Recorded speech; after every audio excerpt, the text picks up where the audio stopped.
बच्चों, आपका सामाजिक विज्ञान कक्षा 10 का जो है कि समकालीन भारत, जिसे आप भूगोल कहेंगे, इसमें सामाजिक विज्ञान में कुल 4 जो है कि भाग होते हैं। पहला भूगोल, इतिहास और शास्त्र, नागरिक शास्त्र। जिसमें भूगोल आपको आज पहला क्लास में किया जा रहा है। पहला चैप्टर, पहला अध्याय है संसाधन एवं विकास। संसाधन एवं विकास पाठ का नाम है। इसमें पहले आता है संसाधन क्या होता है, संसाधन की परिभाषा। संसाधन की परिभाषा पहले आप केवल हेडिंग लिख लेंगे और उसके बाद उसकी परिभाषा 60 मिनट से जो है लिख देंगे। इसमें है कि पर्यावरण में उपलब्ध प्रत्येक वस्तु जो हमारी आवश्यकताओं को पूरा करने में प्रयुक्त की जाती है, संसाधन कहलाता है। यानी प्रत्येक वस्तु जो पर्यावरण में पाई जाती है। यानी क्या क्या पाई जाती है पर्यावरण में? भूमि, वन, खनिज पदार्थ, सूर्य की रोशनी या वन, जीव जंतु जितनी भी है, ये सब आपकी आवश्यकता की पूर्ति करते हैं। ये संसाधन कहलाते हैं। तो 2 क्वेश्चन इस पर बना। एक तो संसाधन की परिभाषा और दूसरा संसाधन का उदाहरण पूछता है, तो आप उदाहरण देते हैं। ये एक प्रश्न पूरा हो गया, एक टॉपिक। दूसरा है प्रकृति, प्रौद्योगिक या टेक्नोलॉजी और संस्थाओं के मध्य अंतर संबंध। अंतर संबंध, रिलेशनशिप किसका? प्रकृति यानी संसाधन, जो अभी आपने पढ़ा। प्रकृति एक तरह से संसाधन, प्रौद्योगिकी यानी टेक्नोलॉजी जो विज्ञान है, तकनीकी है, संस्थान यानी जितने भी संसाधन है, यदि इनका टेक्नोलॉजी का प्रयोग न किया जाए संस्थाओं के अंदर, जैसे बैंकिंग है, यातायात सुविधा है, नेटवर्क है, या जितने भी संसाधन उत्पादन के, अगर इनका प्रयोग न किया जाए तो ये संसाधन अपने स्थान पर पड़े रहेंगे। इसलिए किसी भी देश में संसाधनों का तभी उत्तम उपयोग होगा, अधिकतम उपयोग होगा जब वहां पर प्रौद्योगिकी, संस्थानों और सबका आपस में घनिष्ठ संबंध। इसको 3 एंगल त्रिभुज के आकार पर समझाया गया है चित्र के माध्यम से। जिसमें पहला है वही भौतिक पर्यावरण, जिसे प्रकृति भी कहते हैं या संसाधन भी आप कह सकते हो। दूसरा प्रौद्योगिकी यानी टेक्नोलॉजी, तकनीकी ज्ञान होना जरूरी है। संसाधन का तभी उपयोग होगा जब तक आपके पास टेक्नोलॉजी नहीं है, विज्ञान नहीं है, तब तक आप संसाधन उसी तरह जमीन के अंदर, जमीन के ऊपर पड़ा रहेगा, कोई यूज नहीं होगा। संस्थाएं जैसे यातायात है, मशीन है, बैंकिंग है, संचार है, ये सब। और इनको कौन जोड़ता है? मनुष्य जोड़ता है। तो मानव जो है तीनों मुख्य चीजों को, भौतिक पर्यावरण, प्रौद्योगिकी और संस्था को जोड़ करके जो है इनका आपस में घनिष्ठ संबंध है, जोड़ता है। और तभी जब इनको जोड़ेगा तभी भौतिक पर्यावरण, प्रौद्योगिकी और संस्थाओं का मानव से घनिष्ठ संबंध होता है। इससे देश का आर्थिक विकास को गति मिलता है। अगर देश का आर्थिक विकास करना है तो इनका आपस में जो है कि अंतर संबंध होना जरूरी है। केवल संसाधन रहने से कोई किसी भी देश का विकास होना संभव नहीं है। और अंत में यही निष्कर्ष निकलता है इस टॉपिक पर। 2 निष्कर्ष है कि संसाधन प्राकृतिक उपहार नहीं है, संसाधन उपहार नहीं है, बल्कि दूसरा निष्कर्ष निकलता है संसाधन मानवीय क्रियाओं का परिणाम है। जब तक मनुष्य इसका टेक्नोलॉजी का और संस्थाओं का प्रयोग नहीं करेगा, संस्थाओं के संसाधन का प्रयोग नहीं होगा। इस पर भी क्वेश्चन बन सकता है, 2 क्वेश्चन। क्या संसाधन प्रकृति द्वारा प्रदत्त उपहार है? तो आप लिखेंगे नहीं, संसाधन प्राकृतिक उपहार नहीं है। प्रकृति देती है, लेकिन संसाधन तभी क्रियाशील होगा जब तक कि मानवीय क्रिया, मनुष्य उसको क्रियाशील नहीं करेगा, तब तक देश का विकास संभव नहीं है। ये दूसरा टॉपिक हो गया। तीसरा टॉपिक आपके चैप्टर में दिया है संसाधनों का वर्गीकरण। जो भी संसाधन है तो उसको अनेक आधार है। उत्पत्ति के आधार पर, समाप्तता यानी समाप्त कब समाप्त होता है, स्वामित्व यानी टाइटल के आधार पर, विकास के स्तर के आधार पर 4 भागों में बांटा गया है। उत्पत्ति के आधार पर संसाधन को जैव और अजैव संसाधन के रूप में बांटा गया है। जैव माने जिसमें जीवन पाया जाता है, जैसे मनुष्य है, मनुष्य भी संसाधन है, जीव जंतु है, पेड़ पौधे हैं, ये जैविक संसाधन कहलाते हैं। अजैव संसाधन जिसमें जीव नहीं पाए जाते, जैसे जो खनिज पदार्थ है, मिनरल्स है, ये सभी अजैव संसाधन कहलाते हैं। ये भी देश के विकास में सहायक होते हैं। तो 2 भागों में बांटा गया, उत्पत्ति के आधार पर जैव और अजैव। दूसरा समाप्यता यानी समापन के आधार पर नवीकरण योग और नवीकरण।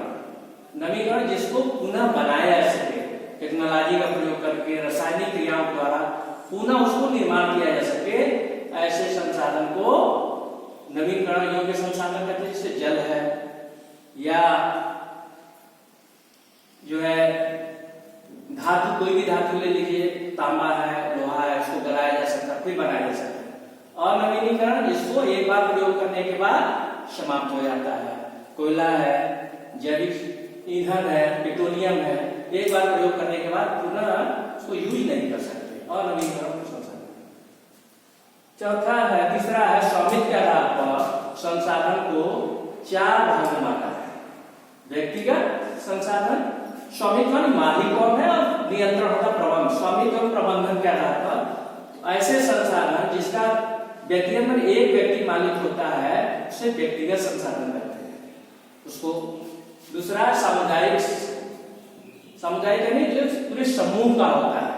जैसे गांव में कोई संपत्ति है, पूरे गांव का है, तालाब है, पूरे गांव के लोग यूज करते हैं, या कोई मंदिर है, सब पूरे गांव के लोग मंदिर यूज जाते हैं। शहर में ये चीजें होती है, ये चीज है, तालाब भी है, शहर में भी तालाब पाए जाते हैं, मंदिर है, मस्जिद है, या कब्रिस्तान है, ये सब सामूहिक होते हैं। ये पूरे समुदाय का उस पर मालिक होता है, सभी लोग उसका यूज करते हैं। राष्ट्रीय संसाधन होते हैं जो पूरा राष्ट्र इसका मालिक होता है। सरकार, पूरा राष्ट्र मालिक होता है, गवर्नमेंट चाहे जो उस पर कर सकती है। व्यक्तिगत प्राइवेट को भी गवर्नमेंट ले सकती है, लेकिन मुआवजा देने के बाद, उसका कंपनसेशन देने के बाद। तो राष्ट्रीय संपत्ति जो पूरे राष्ट्र का उस पर अधिकार होता है, सम्मिलित होता है। अंतरराष्ट्रीय संपत्ति, ऐसी संपत्ति जो पूरे देश का होता है। जैसे एक 2 उदाहरण मिलेगा, 200 समुद्री मील एरिया में समुद्र बहुत बड़ा है, तो पूरा हर देश का क्या है, उसमें समुद्र का जो तट होता है, सीमा होती है, इसमें 200 जो है समुद्री मील होता है, उसके एरिया में जितने संसाधन पाए जाते हैं उस देश का होता है, उसके बाहर पूरे देश का होता है, अंतरराष्ट्रीय समुदाय का होता है। तो उसको अंतरराष्ट्रीय संस्थाएं होती है, उसे अनुमति लेना होगा, तभी कोई देश उसमें अपने संसाधन का प्रयोग कर सकता है। तो ऐसे संसाधन जिस पर पूरे देश का जो है कि स्वामित्व होता है। चौथा है विकास के आधार पर संसाधन का वर्गीकरण। संभावित संसाधन यानी ऐसे संसाधन जिसकी संभावना वर्तमान में कोई उपयोग नहीं हो रहा है, भविष्य में फ्यूचर में इसका भी उपयोग होगा। जैसे मान लीजिए हवा है या सौर ऊर्जा है। राजस्थान, गुजरात में बहुत अधिक हवा चलती है, बहुत ज्यादा सूर्य की रोशनी होती है, लेकिन अभी इसका यूज नहीं हो रहा। संभावना है वहां पर सौर ऊर्जा और पवन ऊर्जा को आगे बढ़ाने की, लेकिन अभी यूज नहीं हो रहा। ऐसे संसाधन जिनकी संभावना भविष्य में अभी है, अभी लेकिन वर्तमान प्रयोग नहीं हो रहा, संभावित संसाधन। विकसित भंडार, ऐसे संसाधन जो विकसित, पूरी तरह विकसित है और जिनका उपयोग हो रहा है, सर्वे हो चुका है, जानकारी है, टेक्नोलॉजी है और विकसित है। संचित कोष, ऐसे संसाधन जो भंडार तो है, भविष्य में भंडार तो है, लेकिन पूरी तरह इसका यूज नहीं हो रहा। भविष्य में प्रौद्योगिकी को लागू करके इसको हम जो है कि यूज कर सकते हैं। बच्चों, ये है संसाधन का वर्गीकरण 4 आधार पर: उत्पत्ति के आधार पर, जैव संसाधन, अजैव संसाधन, समाप्यता के आधार पर, नवीकरण योग्य संसाधन, अनवीकरण योग्य संसाधन, स्वामित्व के आधार पर 4 भागों में: व्यक्तिगत, सामुदायिक, राष्ट्रीय, अंतरराष्ट्रीय। विकास के आधार पर 3 भागों में है: संभावित संसाधन, विकसित भंडार या संसाधन, या संचित कोष। इसी को पुनः चार्ट के माध्यम से समझाया गया है और वही चीजें हैं, लेकिन इसको चार्ट के माध्यम से है, वर्गीकरण है। पहला है संसाधन को दो भागों में, प्राकृतिक संसाधन और मानवीय संसाधन। प्राकृतिक संसाधन को दो भागों में बांटा गया है, नवीनीकरण, यही जो ऊपर आपने पढ़ा है, नवीनीकरण जिसको नवीनीकरण किया जा सकता है, बनाया जा सकता है, और नवीनीकरण जिसका पुनः प्रयोग नहीं हो सकता। नवीनीकरण को दो भागों में बांटा गया, सतत प्रवाह जो लगातार चलती है, कंटिन्यूअस, जिससे पवन है, जल है, ये लगातार चलने वाली, कभी समाप्त न होने वाले संसाधन है। जल संसाधन है, जल संसाधन जिसमें जीव पाए जाते हैं, इसको दो भागों में बांटा गया जीव संसाधन को। प्राकृतिक वनस्पति, इसमें भी जीवन पाया जाता है, पेड़ पौधों में जीवन पाया जाता है, और जो है वन्य जीवन में भी पेड़ पाया जाता है, जीवन पाया जाता है। तो वन्य जीवन और प्राकृतिक संसाधन में से दो भागों में बांटा गया। नवीनीकरण को भी दो भागों में बांटा गया, पुनः चक्री, यानी पुनः उसको पुनः जो है रासायनिक क्रिया द्वारा पुनः उसका प्रयोग किया जा सकता है। चाहे आप लोहा ले लीजिए, चाहे जितनी बार गलाइए, प्लास्टिक ले लीजिए, चाहे जितनी बार गलाइए, तो उसको प्रयोग। और चक्री माने जिसको पुनः आप प्रयोग नहीं कर सकते हैं। और चक्री में वही आ गया पेट्रोलियम, जीवाश्म ईंधन या कोयला, जिस जलने का पुनः उपयोग नहीं कर पाएंगे। और मानवीय भी क्या, मानव मनुष्य भी संसाधन है, इसको दो भागों में बांटा गया, संरचनाएं एवं संस्थाएं। संरचनाओं के अंतर्गत वही आ गया जो कि बैंकिंग है, संस्थाएं हैं। मात्रा की गुणवत्ता, मात्रा की गुणवत्ता यानी मनुष्य की मात्रा एवं गुणवत्ता, यानी कितने पढ़े लिखे हैं, इस पर भी निर्भर करता है देश का विकास या संसाधन। बहुत ज्यादा जनसंख्या है कि कम जनसंख्या है, जनसंख्या है तो वो शिक्षित जनसंख्या है कि अशिक्षित जनसंख्या है, इस पर भी निर्भर करता है। तो ये संसाधन है जो है जिसके आधार पर देश का विकास होता है। तो ये संसाधन के बाद नेक्स्ट टॉपिक आपका आता है, नेक्स्ट जो टॉपिक आएगा संसाधन के प्रकार। संसाधन के प्रकार भी लगभग सेम या वर्गीकरण जो है बच्चों, संसाधनों के वर्गीकरण के बाद सेम लगभग वही हेडिंग है, संसाधनों के प्रकार। ये टाइम्स है वो क्लासिफिकेशन है। संसाधनों के प्रकार वही चार भागों में बांटा गया, उत्पत्ति के आधार पर, सामग्रिता के आधार पर, स्वामित्व के आधार पर, विकास के। उत्पत्ति के आधार पर जैव संसाधन जिसमें जीव पाए जाते हैं, अजैव संसाधन जिसमें जीव नहीं पाए जाते हैं, समाप्ति के आधार पर नवीकरण जिसका पुनः प्रयोग किया जा सकता है, और नवीकरण जिसका पुनः प्रयोग नहीं किया जा सकता है। स्वामित्व के आधार पर वही व्यक्तिगत, सामुदायिक, राष्ट्रीय, अंतर्राष्ट्रीय, और विकास के आधार पर संभावित, विकसित, भंडार, संचित कोष माने रिजर्व रिसोर्सेस। ये हो गया। नेक्स्ट टॉपिक आ गया आपका संसाधनों का विकास। क्या संसाधनों का विकास, डेवलपमेंट जरूरी है? यस, लिखेंगे। किसी भी देश के विकास के लिए संसाधनों का विकास जरूरी है, लेकिन संसाधनों का विकास मनुष्य के लिए आवश्यक है, ये तो ठीक है, लेकिन जीवन की गुणवत्ता और विश्व शांति के ध्यान में रखना बहुत जरूरी है। अगर आप जीवन की गुणवत्ता और उसके विश्व शांति को ध्यान में नहीं रखेंगे तो सभी संसाधन समाप्त हो जाएंगे और आने वाले दिनों में कुछ संसाधन नहीं बचेंगे और अनेक समस्या उत्पन्न हो जाएगी।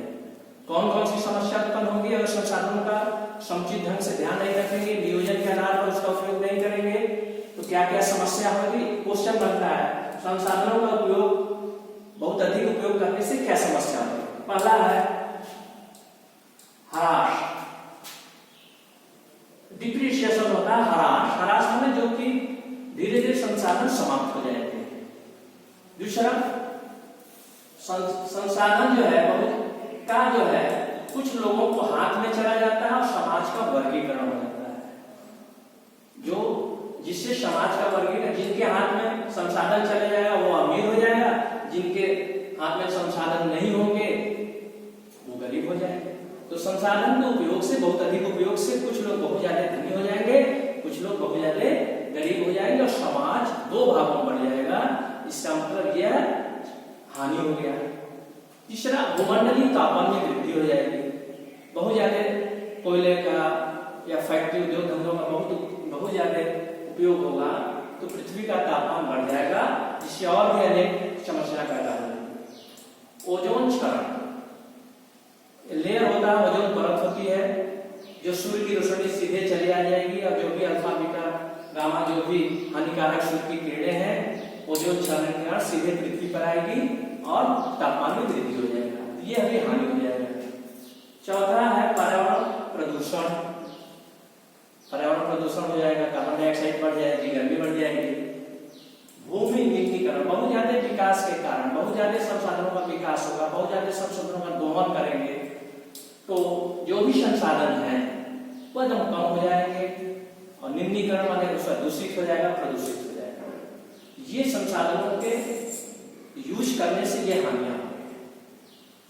तो इसका निष्कर्ष निकलता है संसाधनों का विकास या प्रयोग दो चीजों को ध्यान में रख के करेंगे। एक तो मानव जीवन की गुणवत्ता बनी रहे और दूसरा विश्व शांति बना रहे। यानी संसाधनों उपयोग की योजना बनाई जाए, बिना योजना बनाए मनमानी तरीकों से संसाधनों का प्रयोग न किया जाए और जिससे कि संसाधन सुरक्षित रहे और आने वाले दिनों के लिए भी संचित रहे। ये दो बातें हैं संसाधनों के विकास में। संसाधनों का विकास जरूरी है, लेकिन दो बातों का ध्यान रखना है। पहला, मानव जीवन की गुणवत्ता बनी रहे, बीमारियां न रहे, ये सब हानियां न हो, और दूसरा विश्व शांति बनी रहे। ये अगला क्वेश्चन हो गया। नेक्स्ट टॉपिक का क्वेश्चन है सतत पोषणीय विकास। इसका क्या मतलब होता है? सतत माने सतत पोषणीय विकास, संसाधनों का विकास ऐसा हो जो लगातार बनी रहे।